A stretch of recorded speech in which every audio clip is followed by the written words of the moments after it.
Gerardo, te cuento una vaina. Tú sabes que yo presento un conjunto de videos que están relacionados con las curiosidades históricas de la salsa, ¿no? Entonces, el fenómeno que yo estoy observando de esta cantidad de videos es que, como melómano de la nueva generación que soy, más allá de la crítica que recibo, que siempre va a existir, eso estamos claros, es el hecho de la cancelación o la privación a opinar porque unas generaciones anteriores, por haber vivido los conciertos, tienen más propiedades que yo. Entonces, ¿te pasó a ti algo similar? Bueno, no. Yo vi, bueno, es que yo no, ya ni me acuerdo. Ya ni me ¿No te acuerdo. acuerdas? Ya estoy tan viejo. No, bueno, lo que sí te puedo decir que yo vi, la generación Fania y todo eso, fui al Poliedro de Caracas y vi los grandes conciertos y todo eso, pero sí conocí una generación anterior a la mía que sí vivió esa época de los inicios de la salsa, pero en ningún momento ninguna de esas personas me dijeron, mira, chamo, que no, si yo sé más que tú. Sí habían personas que eran mayor que yo, pero más bien era como más enseñando y contando historias, entonces yo tuve más o menos suerte en ese aspecto. Buenísimo. Entonces, mira, yo creo que este es un buen tema para iniciar este podcast. Vamos a llamar La Salsa Antes y Ahora. Arranquemos. ¿Qué tal, mi gente rumbera? Gerardo Rosales de aquel lado. Helder es rumbero mayor, váyalo. Bienvenidos a este podcast que llamamos, ¿cómo que se llama, Gerardo? Salseando la guaracha moderna. Dígalo ahí, dígalo usted. Salseramente hablando, Oye, salseramente hablando, vamos a llamar yo, este podcast a cualquier partir de vaina, ahora. cualquier Hoy vaina. vamos, mira, hoy tocaremos este tema que es bastante genérico, Gerardo, pero lo vamos a enfocar en vivencias y en opiniones controversiales o no, porque de eso se trata un podcast, ¿no? Vamos a estar claros. Yo te voy a plantear mi punto de vista como músico de calle. Yo no soy músico profesional. Si bien es cierto que la actitud y la receptividad, ¿no? que recibo yo por parte de los músicos que ya incursionaron en esta línea musical, o sea, más allá, yo creo que prácticamente desde los años 90 para acá, a nivel de salsa dura, han sido un poquito más flexibles cuando por lo menos un carajito de 20 años, con curiosidad y hambre de música, le está plantando sus opiniones, ¿no? De lo que, por ejemplo, existió antes y lo que está existiendo ahora. Pero yo creo que el factor más importante para emitir una opinión es que nosotros contamos con la tecnología. Coño, se me está poniendo la tumbadora aquí. Nosotros estamos, Es un en este espíritu caso, que está allí detrás de ti. contamos con una tecnología que está a la mano, ¿no? Entonces, esto permite que obviamente la interacción entre yo como generación nueva y los que están en los 90 prácticamente, los más cercanos a mí, haya una muy buena interacción, ¿no? Pero ojo, yo te estoy hablando del que es músico y sobre todo el que se desarrolló en esa época corta, ¿no? Por ejemplo, tu caso. Yo sé que tú eres un músico que se inició en los años, quizás en los finales de los 70, principios de los 80, pero el boom, tu auge fue en los años 90 y principios de los 2000, según la trayectoria que yo sigo tuya, de tus discos. Entonces, si yo te planteo a ti un punto de vista, yo voy a tener la oportunidad de ser más escuchado por ti como músico, porque obviamente tú y muchos músicos de tu generación tuvieron esa etapa de transición muy arrecha que se vio envuelta en evolución. Entonces, si los obligó de alguna manera o a montarse en el carril, o a montarse en ese tren, o quedarse en los laureles y joderse la carrera, más está claro. Entonces, si nos vamos más para atrás, en la época de Oscar de León, por decirte algo, por nombrar uno de los grandes, a pesar de no tener que demostrar absolutamente nada, porque él bastante que aportó a la salsa, si él le da por cantar reggaetón, él echa bola y no pasa nada. A pesar de que se está poniendo al ojo del huracán. Por ejemplo, cuando viajó a Cuba, ¿verdad? Cuando él era joven, él fue bastante criticado. Es verdad que fue criticado por muchos exiliados, pero también por músicos de la vieja escuela, porque aparentemente él estaba tergiversando lo que era el son de la mata, ¿no?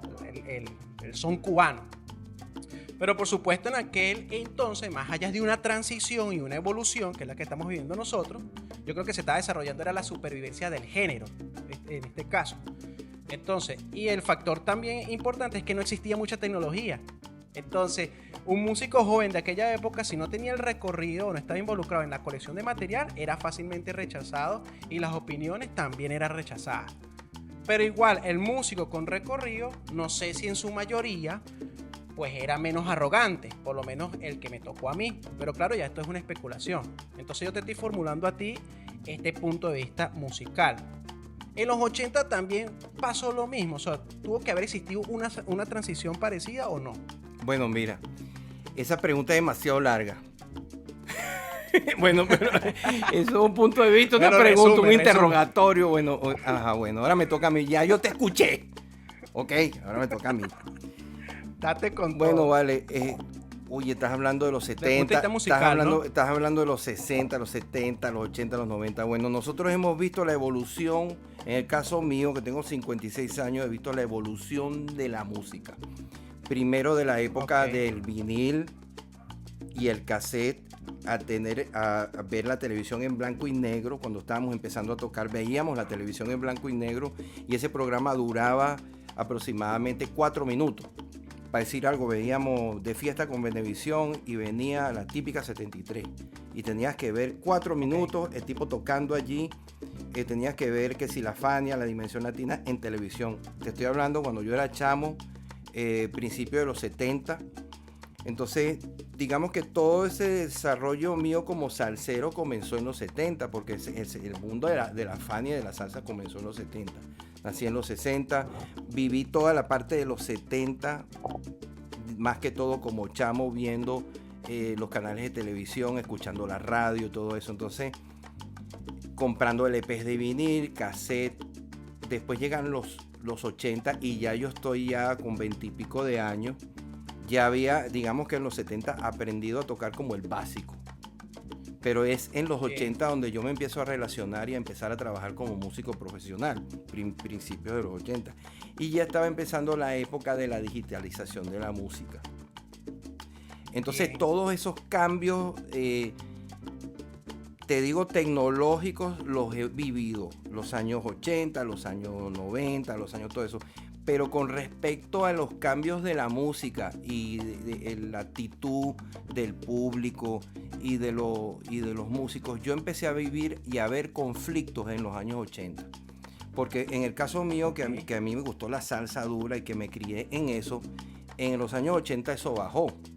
Entonces entró el merengue y la salsa se fue para abajo. Entonces, lógicamente yo venía de criarme con la salsa, entonces fue un conflicto para mí y también una bendición porque tuve que aprender a tocar otros estilos de música, aceptar que las cosas no duran para siempre. Y entonces ahí se abrió, digamos, los circuitos musicales. Entonces, como a mediados de los 80 comenzó la salsa romántica. Entonces ya habían otros bandos, habían bando de los merengueros, el bando de los salseros duros, el bando de la salsa romántica. Entonces no le gustaba aquello, a que no le gustaba a mí no me gustaba, por ejemplo, el merengue, pero lo tenía que tocar porque tenía que mantenerme y tenía que pagar la renta. Después me terminó gustando y después empezaron a gustarme otros estilos de música. Entonces, como te digo, siempre ha habido personas que tienen una actitud o una opinión negativa acerca de algo porque se sectarizan. Aún siendo músico. Yo fui un tipo sectario, salsero, radical, que bueno, que lo mío era la salsa, yo no veía para ningún lado, pero ya con los años y con la evolución de la música y todo el progreso que ha habido, pues yo me he puesto a escuchar otras cosas, he viajado por el mundo, he podido tocar otros estilos de música, pero sí hay un sector de gente muy sectaria que solamente ve un solo tipo de salsa o un solo tipo de estilo musical y eso te cierra las puertas, ¿sabes? Entiendo, como músico pasa eso. Ajá, pero mira, fíjate este caso. Ese es como el punto de vista de músico. Me da la impresión de que prácticamente se está cerrando su posibilidad de seguir aumentando su riqueza musical como músico. Ahora mira el punto de vista como melómano que te voy a plantear, ¿no? O sea, a pesar de que 10 o 15 años es una brecha cortica, vamos a estar claros, o sea, a nivel de información y contacto con los artistas era más orgánico la manera en que se hacía antes. Primero porque no tenías acceso al internet. Era más directo. Exacto, no tenías acceso al internet como se tiene ahora. Yo me recuerdo que yo vivía en La Pastora, o sea, para el que no es de Venezuela, yo vivía en La Pastora y me tenía que trasladar a un cyber en San Martín, que son como 10 kilómetros, para meterme en un cyber para conectarme en internet. Entonces, digamos que los melómanos que tenían información y conocimiento de primera mano la adquirieron porque se tomaban fotografías con los artistas en los conciertos, con las cámaras digitales, las primeritas que eran de 5 megapíxeles, por ponerte un ejemplo, ¿no? Pero te quiero decir pues, que, discúlpame, los coleccionistas, y en el caso mío, yo soy coleccionista de discos y todo eso, son caletas, eran caletas. Tú te quedabas con unos discos y una broma, entonces tú no se lo prestabas a nadie, entonces tú tenías que hablar con alguien, mira, préstame esos discos, entonces le prestabas así intercambio, a veces le prestaba un disco, no te lo devolvían, entonces había como una caleta. Entonces hoy en día con internet, todo está en internet, YouTube, no hay caleta que valga, yo tengo por ejemplo muchos discos ahí que ya están en YouTube, entonces ya está, no valió la pena, la caleta no valió. En el 2004 y en el 2005, o sea, tú para conseguir eso que tú estás hablando, los discos, yo me acuerdo que yo tenía que viajar, bueno, que viajar un carajo, yo tenía que ir para el puente de Fuerzas Armadas, de abajo, que vendían los discos. Claro. Para el que no es de Venezuela, yo estuve ahí. El puente de Fuerzas Armadas vendían antigüedades y vendían discos de salsa y todo lo demás, hasta libre y cualquier tipo. Muchos CDs también, en la época, esa era otra época, la época del CD también. Claro, pero yo, en mi época, o sea, como yo era un carajito, ¿cierto? Yo tenía que tener un ojo clínico para discernir qué carajo estaba comprando. Y eso se debe a la influencia que yo recibía de mis padres, ¿no? Y entonces, ¿por qué? Porque en mi época, yo viví fue una fiebre gringa, me explico, porque en esa época existía el canal MTV, ¿verdad? Que nos invadía de música pop y rock.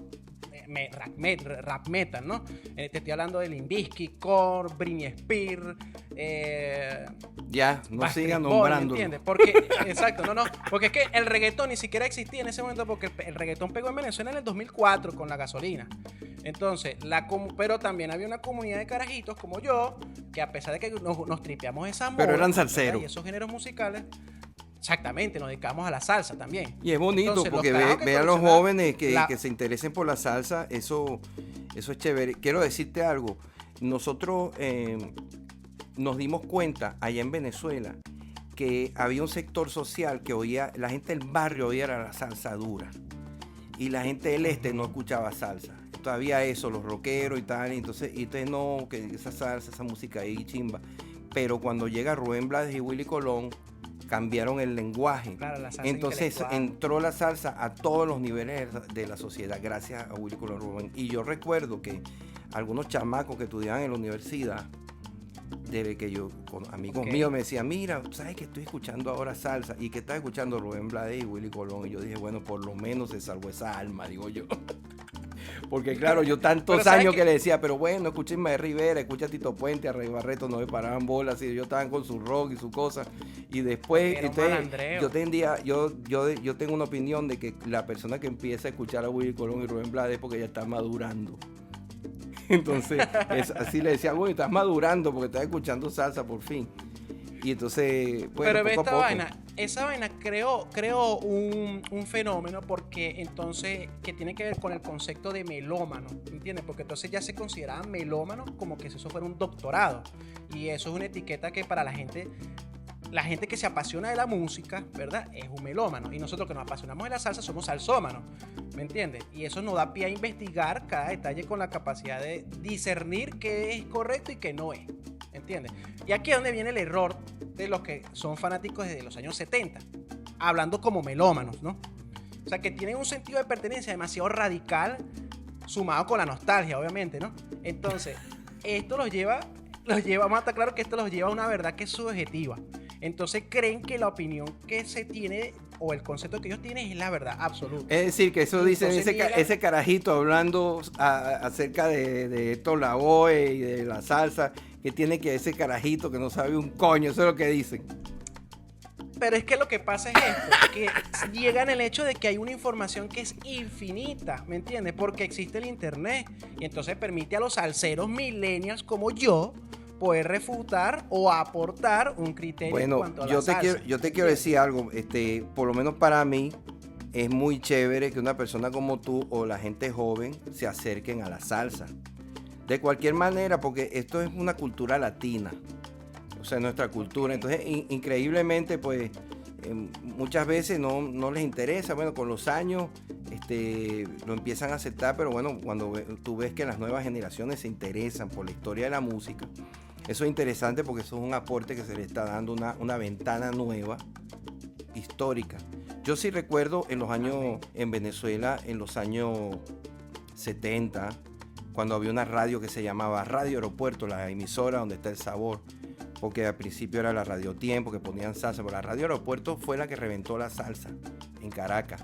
Y había un locutor que en paz descanse se llamaba Héctor Castillo, que él era rockero, y le dieron un trabajo como locutor de salsa, porque no había más alternativas, le dieron ese trabajo, y el hombre se puso a investigar, y era una cara joven, una voz fresca, y el hombre logró captar la atención de mucha gente, porque se puso a estudiar, a investigar, y ya había una persona joven que estaba hablando sobre la salsa, que es lo que siempre esos top shows y en esos programas que había, siempre buscaban esas nuevas personas para hablar sobre el pop o el rock, pero sobre la salsa siempre habían como las mismas personas. Entonces empezaron a surgir desde el punto de vista de los locutores y nuevos valores, ¿no? Entonces eso tiene que ocurrir con el público, con la música, con todo. Tiene que haber una evolución, un crecimiento, pues si no se estanca todo esto.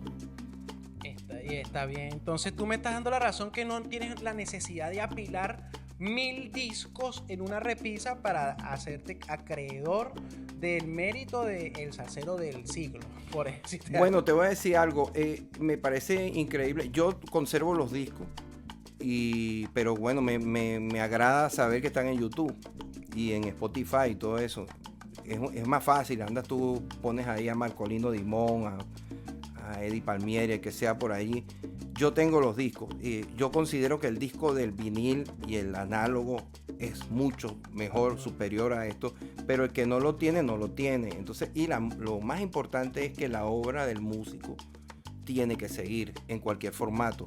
Entonces, eso ya no vuelve, eso es una cosa nostálgica. Yo me considero un nostálgico total, pero me gusta abrirme a las nuevas generaciones musicales y ver qué es lo que está pasando, y de hecho toco con mucha gente joven. El viejo soy yo, y yo siempre digo, no, anda con viejo en pava, anda con viejo, en pava, no, o sea, yo, muchachos, lo mío es gente joven, juventud.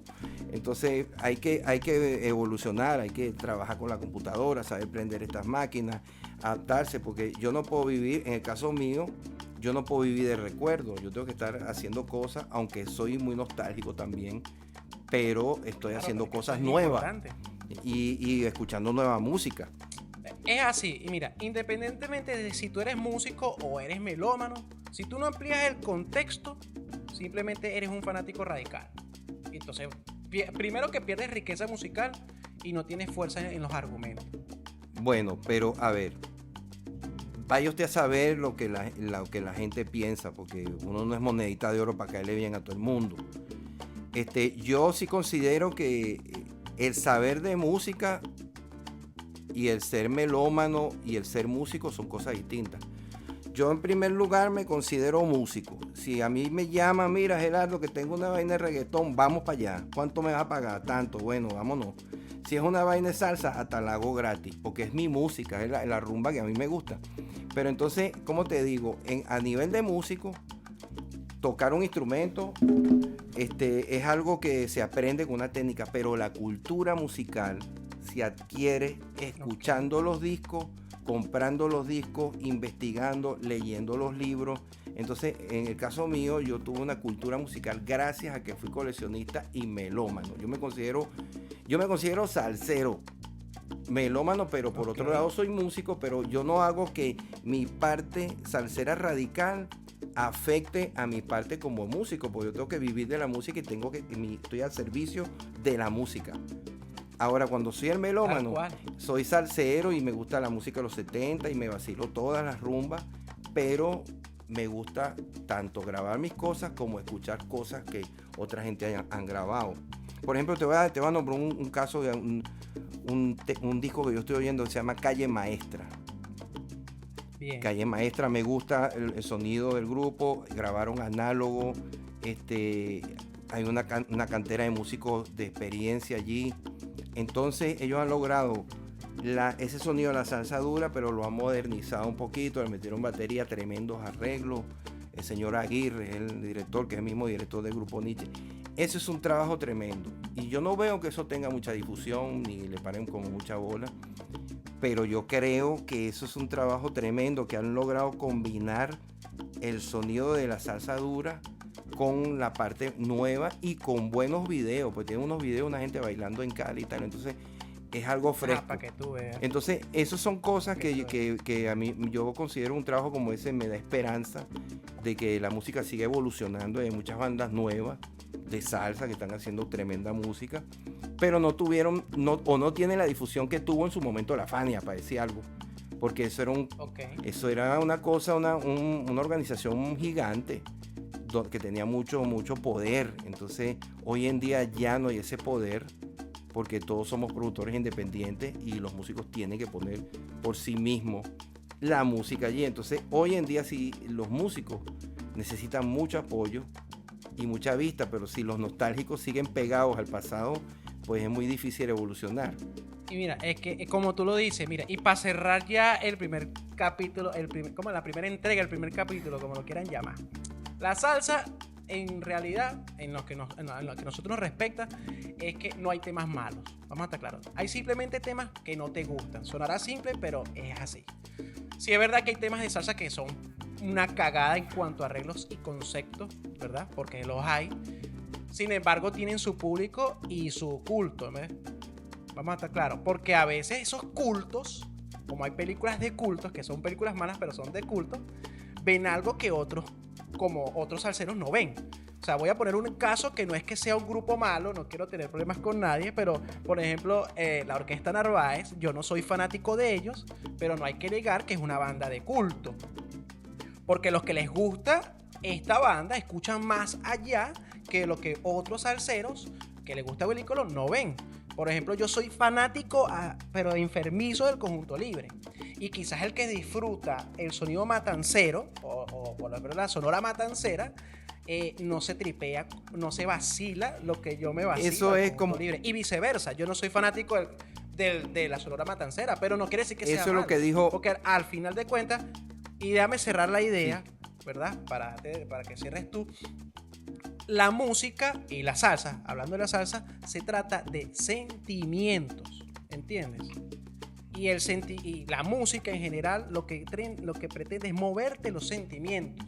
Si tú te sientes identificado con eso es porque tus sentimientos se atraen, pero hay nada. Por eso hay que respetarlo. Claro, ¿verdad? pero en primer lugar no hay respeto. En segundo lugar, eso de sentimientos, esa vaina a mucha gente le da igual. Otra cosa es, como dice Rubén Blades, todo es según el color del cristal con que se mire. Al que a uno le parece una vaina bonito, al otro le parece una porquería. Por eso es que yo no me meto en peo con nadie. A usted le gusta esa vaina, es mala, dele duro.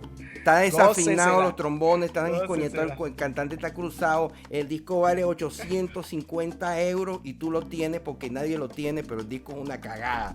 Pues perfecto, sé feliz, ¿entiendes? Pero a mí no me gusta esa vaina. Y yo no voy a nombrar a nadie, pero yo digo, bueno, mano, una cosa es la música bien hecha, hay música buena y música mala. Ahora, hay un detalle, gente fanática hay, gente sectaria hay, gente dividida hay. Entonces yo lo único que digo es, este que está aquí es feliz con su guaguancó, yo escucho mi vaina, no me meto con nadie. Escuchen lo que le dé la gana. Por ejemplo, yo conozco gente, no me gusta la Lupe.